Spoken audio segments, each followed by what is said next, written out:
I'm gonna show you guys the company that owns the fucking world. By the time you get done this video, you're just not only gonna be perplexed, you're gonna feel cheated, violated, insulted, because the entire system is rigged. It's rigged against you from the moment you're born. I said it and I'll continue to say it until you wake fucking up. Most powerful man in the world.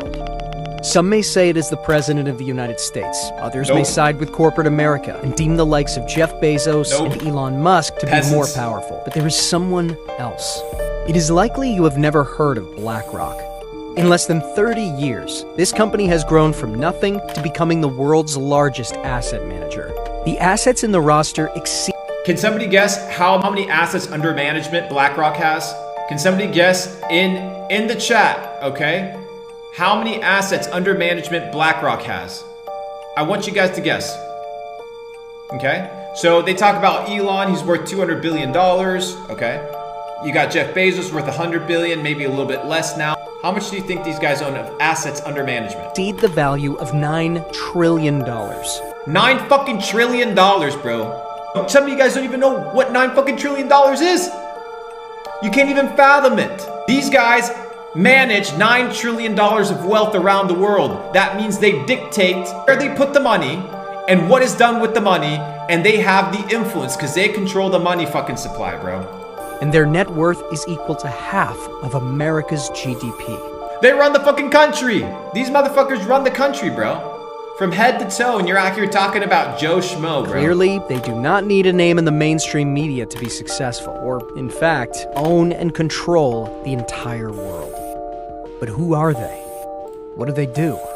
And how does this one company in America influence every industry and sector in the world? Let's begin with who they are. BlackRock was founded in 1988 by Larry Fink, along with Robert Kapito, Susan Wagner, Barbara Novick, Ben Golub, Hugh Frater, Ralph Schlosstein, and Keith Anderson.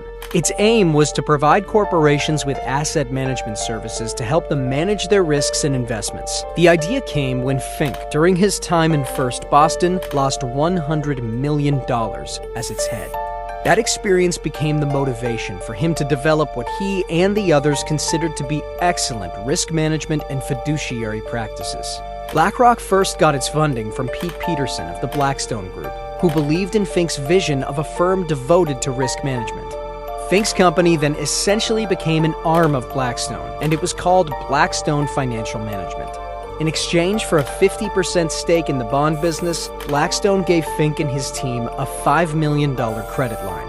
Within months, the business turned profitable, and by 1989, the group's assets had quadrupled to $2.7 billion. Bro, do you understand how these guys do whatever the fuck they want, bro? And you think you're sitting on your million, 2 million, 100,000, 200,000, you're out here popping bottles like you run shit, bro. You don't run shit. Blackstone's stake in Fink's company then fell to just 40%, as opposed to the 60% held by Fink and his group. The firm adopted the name BlackRock in 1992, and by the end of that year, BlackRock was managing $17 billion in assets. By the end of 1994, they were handling $53 billion.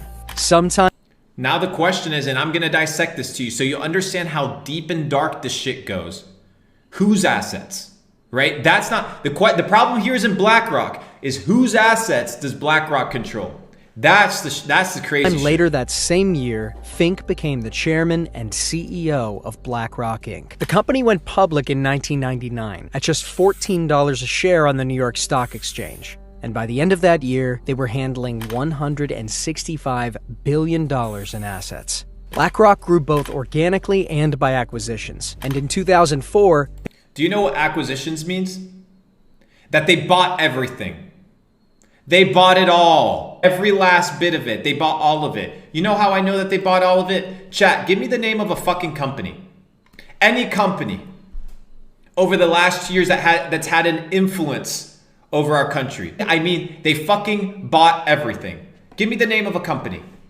Any company that's publicly listed. Somebody said TikTok. TikTok's not an American company. All right, let's start with Tesla. Boom. So what we do, okay, very simple, is we go right here, okay, and we go to holders. I'm gonna teach you guys how to run this shit. Top holders. Companies that, between these two companies, Vanguard and BlackRock, they own 11% of Tesla. 11% of Tesla. These two companies own 11% of Tesla. Give me another company. Somebody said Google? Alphabet. Holders. BlackRock, Vanguard. They own 12% of Amazon. More than all the top ones combined. More than the rest all combined. Give me another company. Did somebody say Facebook? We got Meta. Yeah, Zuckerberg's a bad dude. Zuckerberg's a bad dude. He makes the decisions. These motherfuckers own 14% of Facebook. They bought it all. All of it. Do you hear me? Do you understand now what I'm trying to fucking convey? Are you still fucking asleep? Are you still fucking dumb? It's ridiculous. We got Disney. Guys, the system is fucking rigged. Oh, well, let's slow down for a second. Let's slow down for a second.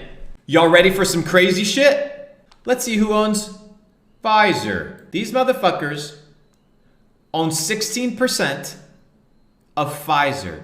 They own the world.